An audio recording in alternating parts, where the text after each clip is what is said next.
E obrigado, Ruth, por ter lembrado, eu já estava esquecendo. Bom, então vamos voltar lá para o slide. Sim. Então, essa Constituição, ela é, como nós vimos anteriormente, uma Constituição extremamente autoritária, tá? Tudo a gente percebeu que é centralizado nas mãos do imperador, lembrando que é ele que faz as vezes do poder executivo e do poder moderador, né? E aí, como eu falei para vocês na semana anterior, ele para fazer o uso do poder moderador, ele tinha que consultar o Conselho de Estado para dar um ar de menos autoritarismo. Mas, enfim, obviamente que esse tipo de ação não favoreceu, não gerou, né, no Brasil grandes. Fez com que não houvesse grandes adesões, né, e houvesse resistência a esse projeto autoritário da Constituição de 1824. E aí, a Confederação do Equador foi o maior movimento que existe dentro dessa ideia de uma resistência.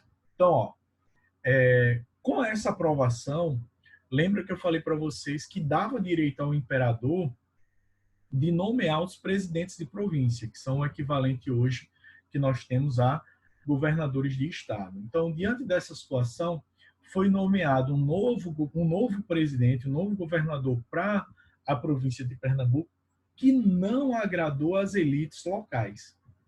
E aí, diante dessa situação, ocorre esse movimento chamado de Confederação do Equador, né? E aí os líderes Frei Caneca e Cipriano Barata, né? Muitos proprietários de terra aderem a esse movimento, né? Os negociantes lá de Recife, que a gente lembra desde que a gente viu lá no período colonial, que existe essa diferença lá em Pernambuco, né? Você tinha ali em Olinda, aquela elite mais tradicional, agrária, ligada à cana-de-açúcar, e em Recife uma elite mais vinculada ao comércio, né? Que aí teve a Guerra dos Mascates, tá? Então ainda persistia isso, mas eles conseguem um apoio dessa população para esse levante, tá? E por que confederação, se a gente está falando só do estado de Pernambuco? Porque eles conseguem espalhar a ideia, né, esse caráter, essa ideologia republicana com Ceará, Paraíba e Rio Grande do Norte. E eles estavam tentando também a adesão do Piauí e do Pará. Então a ideia era que basicamente aqui o Nordeste do Brasil, de Pernambuco, tá, para cima, que se tornasse um país independente, um dos estados confederados, né, com sua total independência. Então a ideia era de que se montasse isso aí. Aqui na Paraíba, os caras se encontram lá no famoso Areópago de Itambé, ali na fronteira entre Paraíba e Pernambuco, entre as províncias de Paraíba e Pernambuco. Entre eles, a gente tem o Arruda Câmara, que era botânico aqui, que dá o nome ao Parque Zoológico que tem aqui em João Pessoa. Enfim, então as ideias dele eram as ideias separatistas. Então, atentem, vai ser o primeiro movimento republicano no Brasil Império. Lembrando que durante o período colonial, nós tivemos a Inconfidência Mineira. Então, a Confederação do Equador vai ser o primeiro movimento de caráter republicano aqui no Império Brasileiro. E aí, durante o período regencial, como a gente vai falar posteriormente, né, vai continuar essa ideologia, vai se fortalecer, mas de fato vai ganhar uma grande adesão a partir da Guerra do Paraguai, do final da Guerra do Paraguai em 1870. Mas vejam que o embrião aí no período imperial nasce com a Confederação do Equador. Então, as lutas duram em torno de 3 meses, né? Mas, obviamente, são estados que aí, se a gente pegar nesse período histórico, a gente está falando, daqui a pouco eu vou falar com mais detalhes disso, em que o Nordeste do Brasil tinha perdido a sua hegemonia econômica, tinha perdido todo o seu poderio econômico, já que desde lá do final do século XVII enfrentava a concorrência do açúcar das Antilhas, enfrentava a concorrência do algodão dos Estados Unidos. Então, o Nordeste brasileiro era uma região que muito sofria com essa questão econômica, e principalmente com essa concorrência dos países exteriores. Então, já era uma área do Brasil, uma região do Brasil, que já vinha passando por uma série de dificuldades.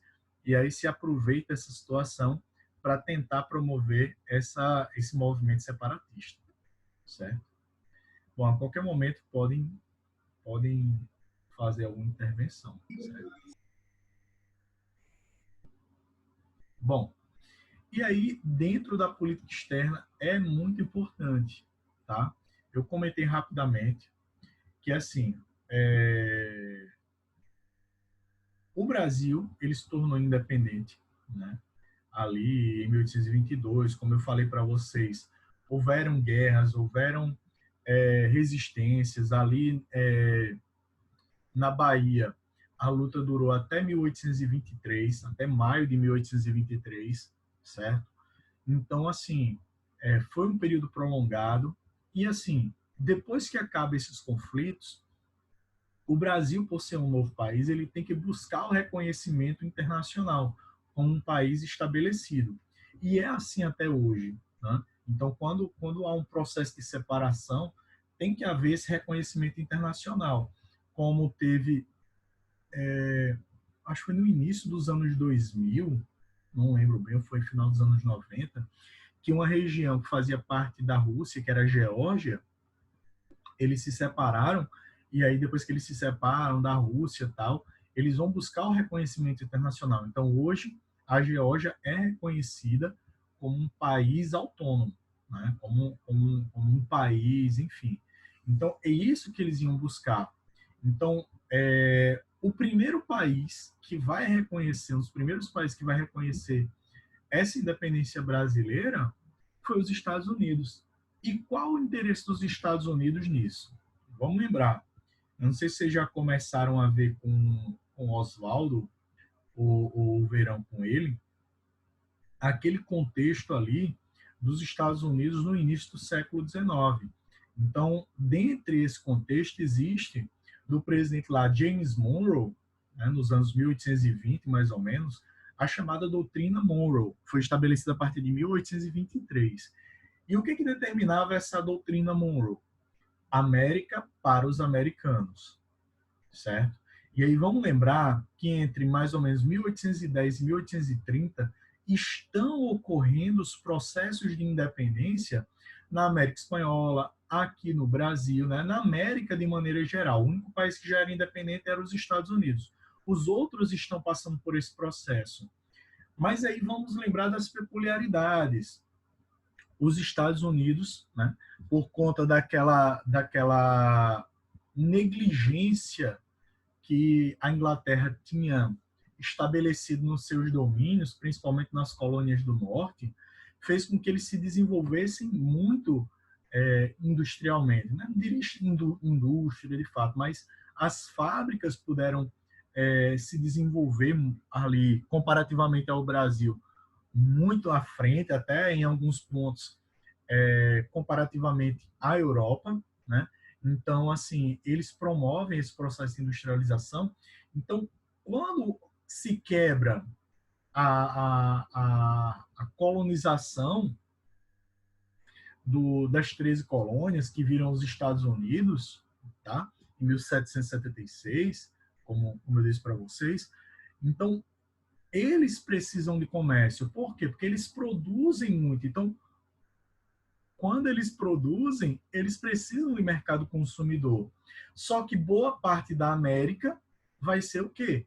Colônia. Então, eles vão, e aí o presidente James Monroe vai defender essas independências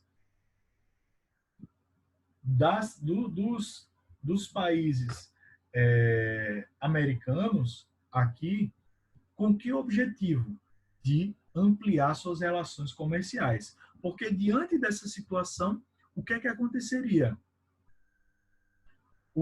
Esses países eles se libertariam das suas metrópoles, tá?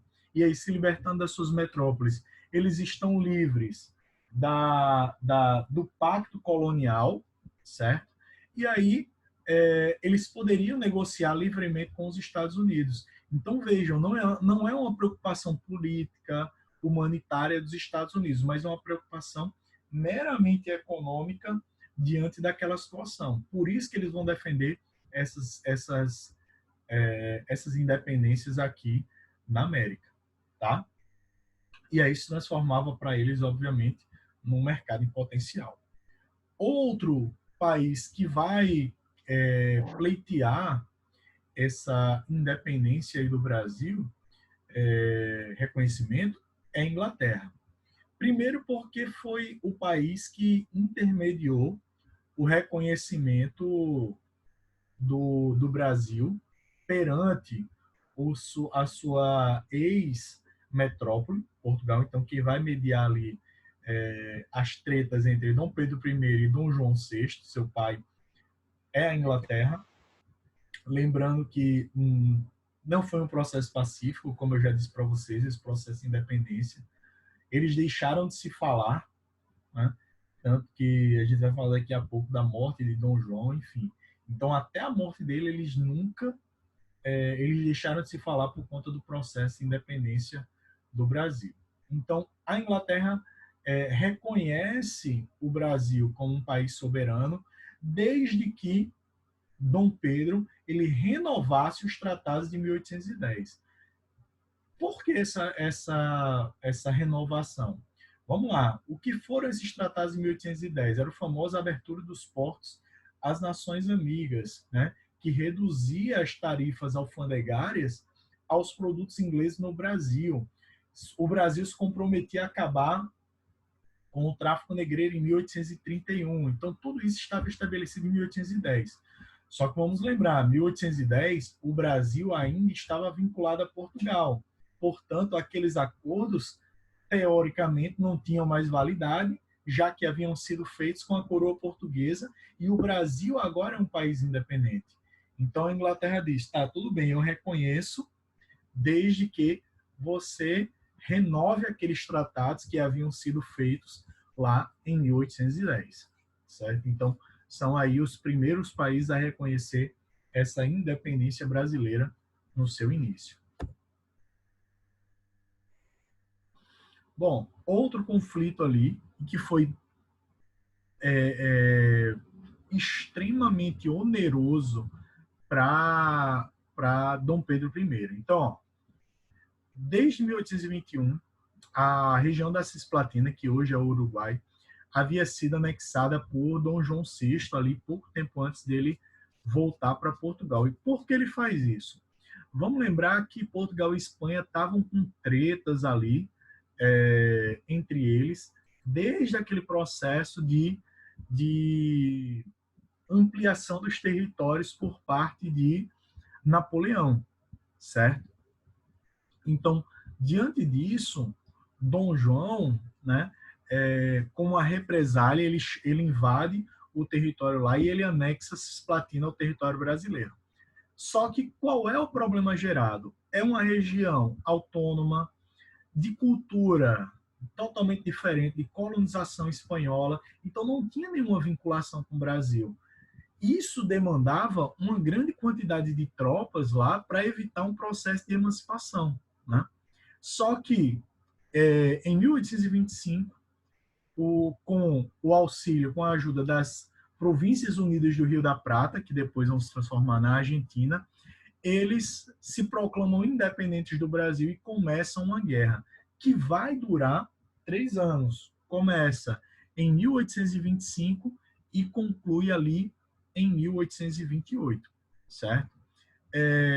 Só chega ao fim, só se encerra quando a Inglaterra media o conflito e o Brasil reconhece a independência da região, que aí surge a República Oriental do Uruguai como um país agora independente.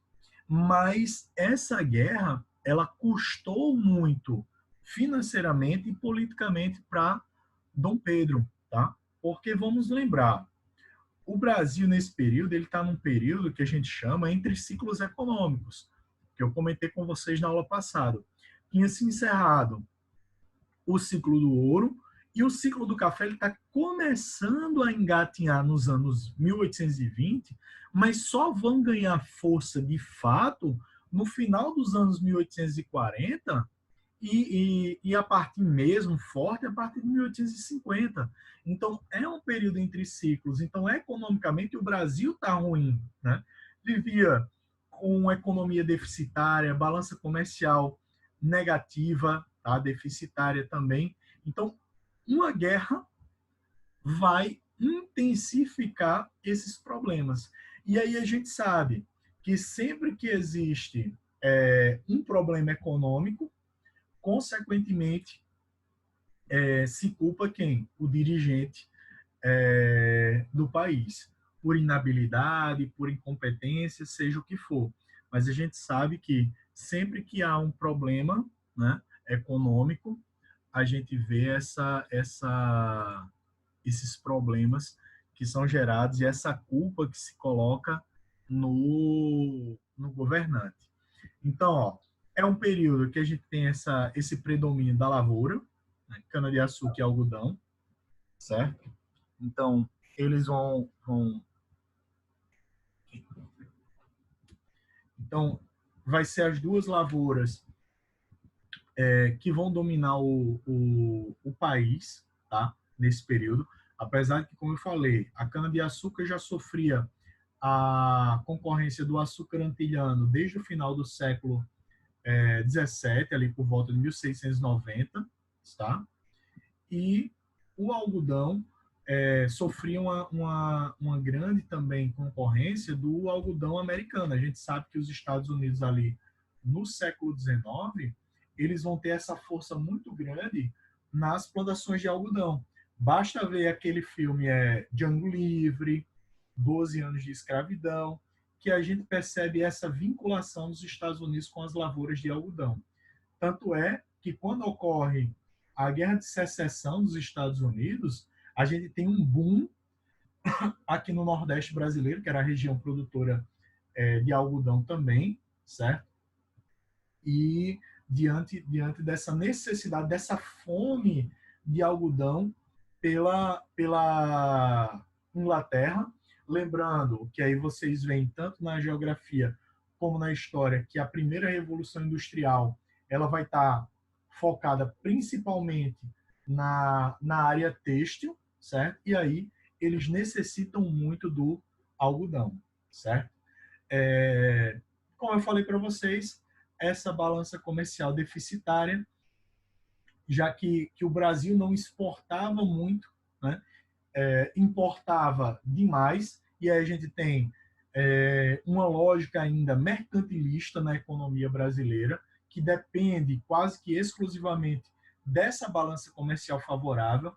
Então, a gente está exportando menos, tá? E importando mais. E aí gera um déficit nessa balança comercial. E para sanar essa situação, né, não houve redução dos impostos, tá? No Brasil, pelo contrário, se aumentou impostos, por quê? Porque a gente tem uma nobreza que tinha vindo para o Brasil desde a época de Dom João VI, que não trabalhava e que vivia às custas do Estado, certo? Então, essa nobreza, ela não vai ser produtora, consequentemente, eles precisam de impostos para manter. E aí, para manter as regalias dessa nobreza aqui, da realeza do Império Brasileiro, era necessário sempre a contração de empréstimos. E o Brasil já não vinha economicamente tão bem, porque já tinha tido que contrair os empréstimos para poder manter a sua independência, né, com o pagamento das indenizações a Portugal. E a questão da sucessão portuguesa, para a gente depois finalizar com a abdicação de Dom Pedro. Então, vamos lá. Como eu disse para vocês, Dom Pedro I foi coroado imperador brasileiro. Dom João VI, pai dele, voltou para Portugal ali no final de 1821, tá? E ele fica lá como rei português. Só que em 1826, Dom João morre e, diante da Constituição que havia sido aprovada pela Revolução do Porto, tá? Quem deveria ser coroado rei de Portugal era Dom Pedro I, já que ele era o filho mais velho de Dom João VI. Só que ele era o imperador brasileiro, né? E aí ele havia aqui no Brasil um temor de que Dom Pedro ele tentasse reunificar os reinos, já que ele era imperador do Brasil e o rei de Portugal.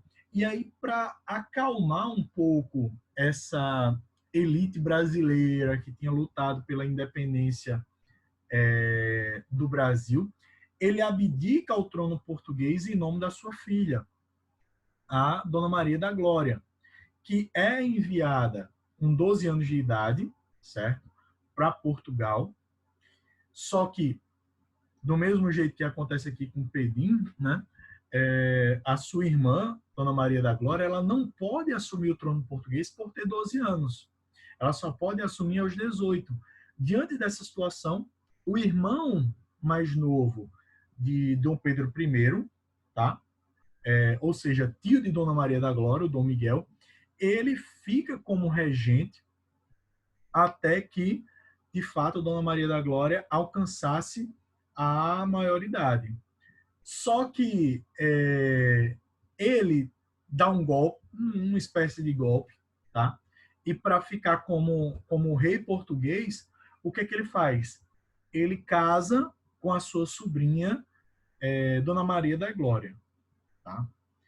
Por mais que nos pareça absurdo hoje uma coisa dessa, né? Um tio casar com a sobrinha, mas isso ali no século XIX era bastante comum, tá? Não mais irmãos com irmãs, como existia em outros tempos, mas assim, tios e sobrinhas, primos entre si, era bastante comum, né?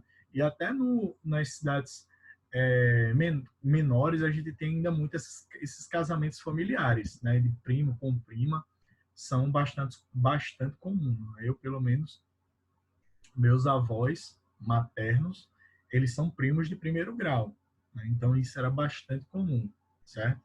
Mas Dom Miguel ele casa com esse objetivo de tentar tirar o trono da sua filha.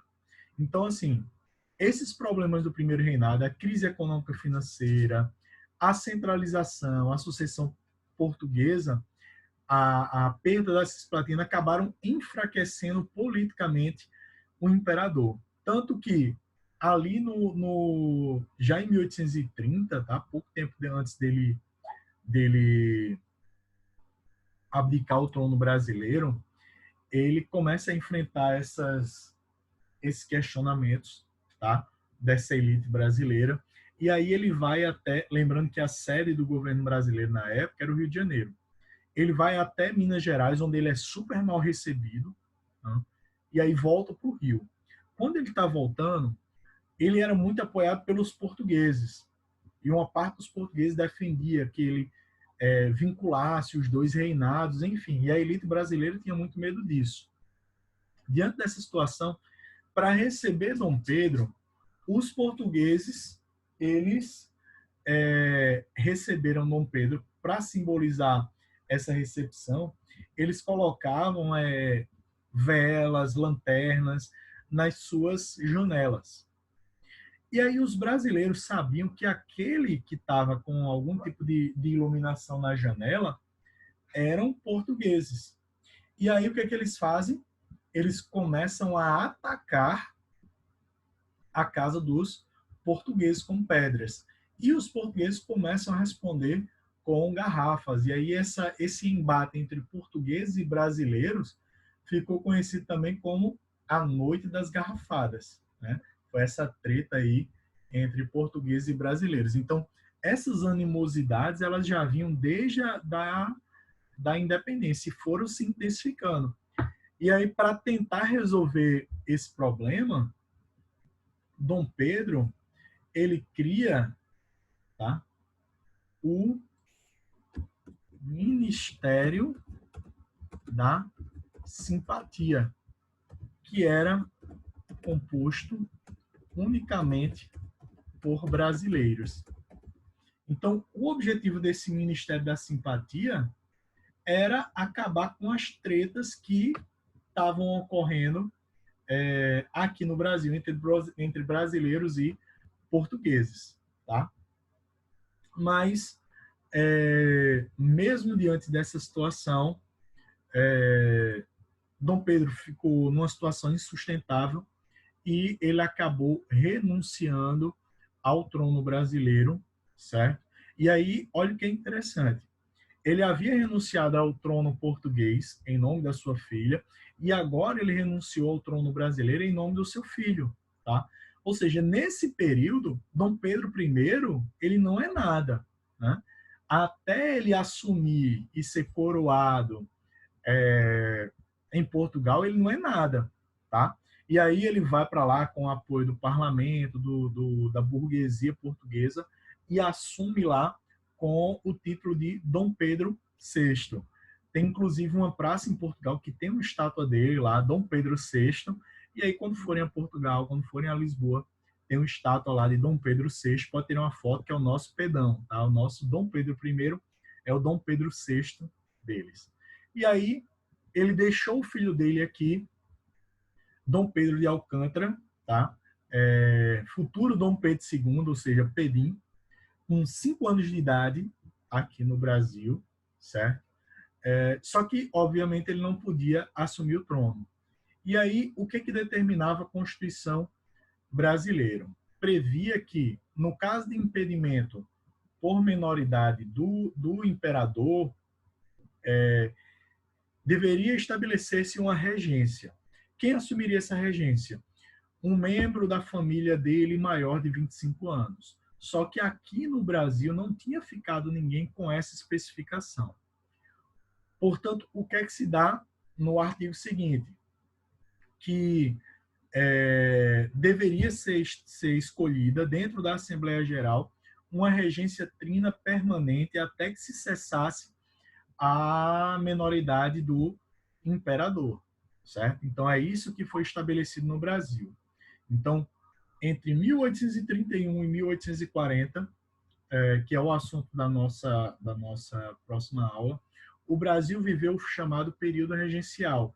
E aí, cuidado, tá, pessoal? Que o período regencial também é monarquia. O Brasil não deixa de ser uma monarquia durante esse período, certo? A diferença é que o imperador ele não pode assumir. Tem pessoas que vão reger, que vão conduzir o Brasil nesse período, tá? E Dom Pedro de Alcântara, futuro Dom Pedro II, ele vai ser preparado, ele vai ser educado para ser o imperador brasileiro, certo? Ele ficou sob tutela aqui do Bonifácio de Andrada, que era um amigo particular de Dom Pedro I, que havia auxiliado ele no processo de independência, na redação da Constituição, enfim. Então, aí inicia o período regencial de 1831 a 1840, que vai ser um dos períodos mais conturbados da história brasileira, certo? Deixa eu fazer a chamada aqui.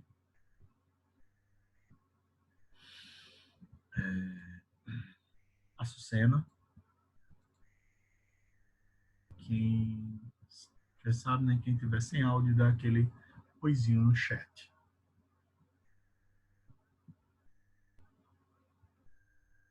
Águida. Arnóbio. Esdras. Gabriel. Giovana. Hugo. Ítalo. Gustavo. Levi. Noemi. Pablo. Paulo. Renan, Ruth, Samiri, Jordana,